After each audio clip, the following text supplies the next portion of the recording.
Let me ask you, who are you when nobody's watching?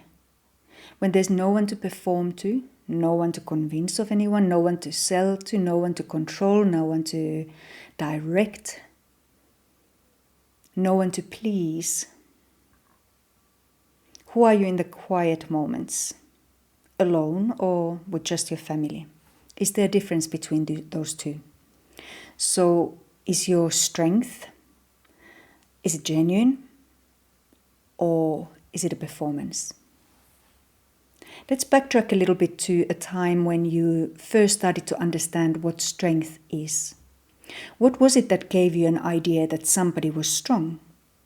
Was it their towering presence? Was it their loud voice? Was it their demand that things go a certain way and people obey and do things as they wish and when they wish? Was it somebody who never needed help? Was it somebody who never cried? Was it an incredible, strong physical build? What was it for you? What did you see as strength? And how might this be influencing your own performance or beingness when it comes to strength? If you now, as an adult, now that you know more, if you go back to that image of who was really strong for you or in your eyes as a kid, as a child, can you see that maybe some of it could have been more about rigidity rather than actual strength? Maybe it was more about survival, patterns passed down from generation to another. And this is the kind of model of strength that often leads to self-sacrifice trap. I see so many people in this trap, and I have found myself there many, many times.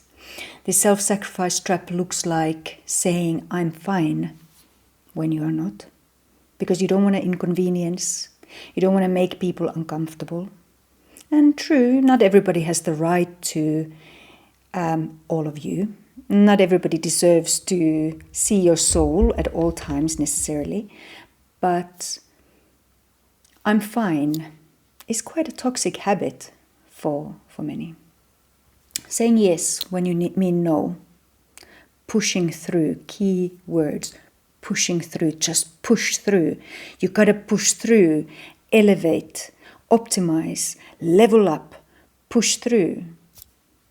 Until there's a tiny little space of time, a gap, and you just collapse in a heap because there's nothing left to give.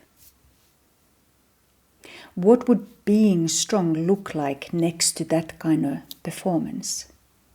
It could be simple acts like saying, I need help. I don't know what I'm doing. I have too much on my plate. I'm not coping.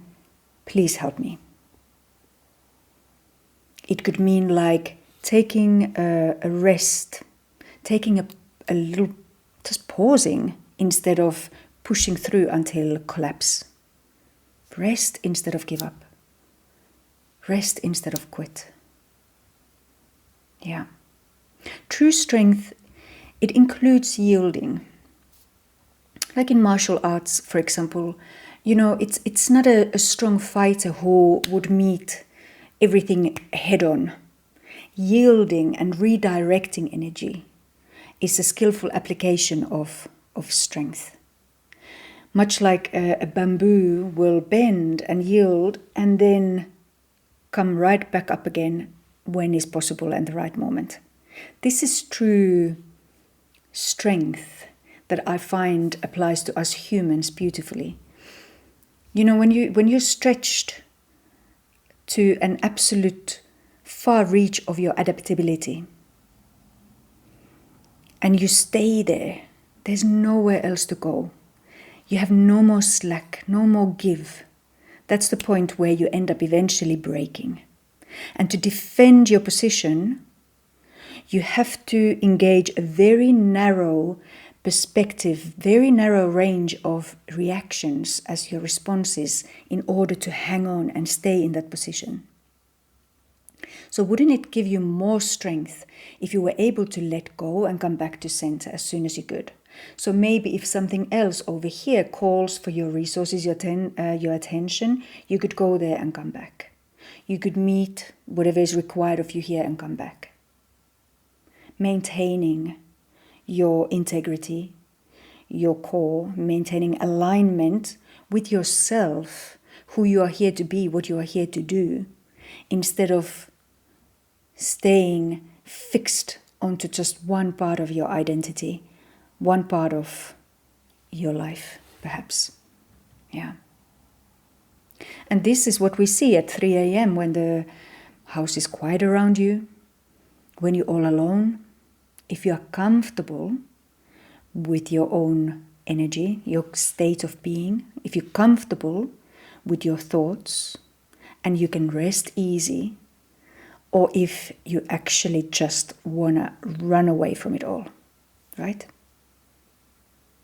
So the gap between who you are when you're performing your strength and you're alone, if this is too big, life cannot feel too good. In your physical health too, strength is very much tied to your body's ability to adapt and respond. You know, when your muscles might be really strong, but if they're rigid, you'll pull, tear, injure yourself very, very easily. If your body isn't able to adapt to the changing cycles of seasons, you'll be sick at every change of seasons, right? So we need this flexibility and give in order to be strong. And there's an aspect of strength that not many people talk about, which is ego strength. And often we think of ego as something that we should dissolve and get rid of, and it's not a good thing. But actually, how I see it is that it requires ego strength to be able to change. When your ego is fragile, it wants to defend being right. It wants to defend its position fiercely. So to be able to say, oh, I was wrong. To be able to say, I thought that for the longest time, but now that you've made me aware of XYZ, I'm going to rethink this. Maybe I need to adjust my perspective. This takes ego strength. Being able to let a part of you go, let an identity go, loosen that grip, letting go a little requires a whole lot more strength than hanging on and defending something that no longer has any function. It doesn't have any life in it. It's not supporting you anymore. So a strong ego can let sections free, parts that no longer serve go, so that the new expression is able to come through. If you want to do something today to start working towards more genuine strength, if you realize that, hang on, okay, my strength is a performance, I am just pushing through rigidly, and in my moments of quiet, I'm collapsing and wanting to run away and numb with Netflix and wine and a liter of ice cream and scrolling.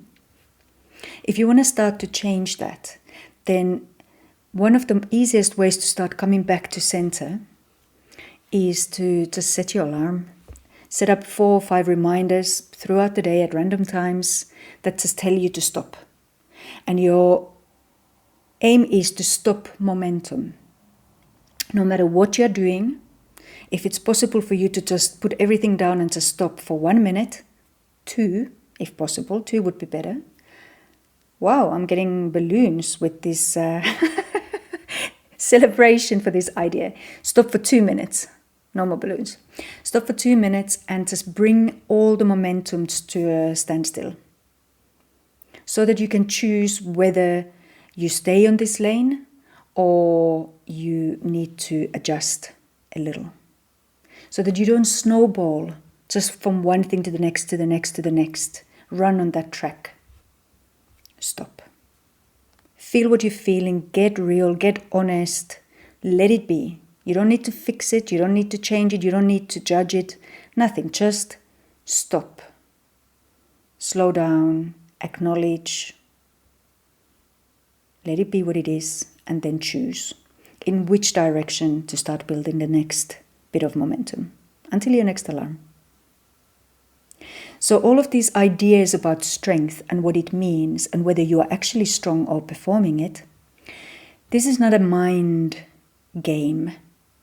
Knowing about it, thinking about it, is a good first step, just to have that awareness and maybe trigger a desire to change it. But it's something that you feel. This is something you need to create in your body. As well as just pausing momentum, stopping, learning how to slow your gears down, being able to shift your state. What you could do also is a butterfly hug. So cross your thumbs and breathe gently, emphasizing the exhale. And tap.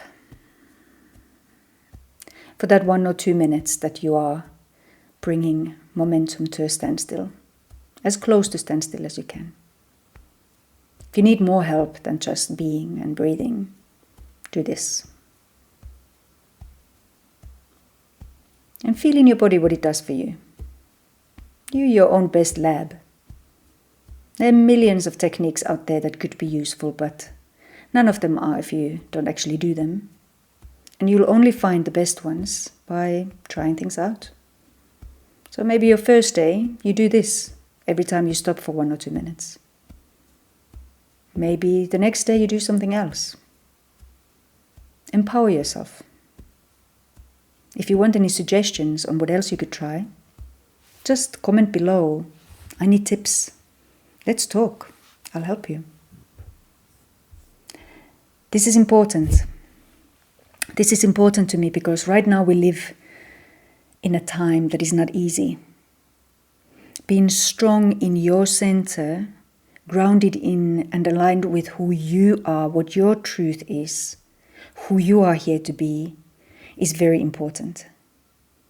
And if you are used to just fulfilling roles and you don't even know what it is that you want, you don't even know who you really are underneath it all, it's a good time to start finding out. I can help you with that too. But first step, just learn to pause. Learn to pause. Feel yourself separate from everything around you for just a moment.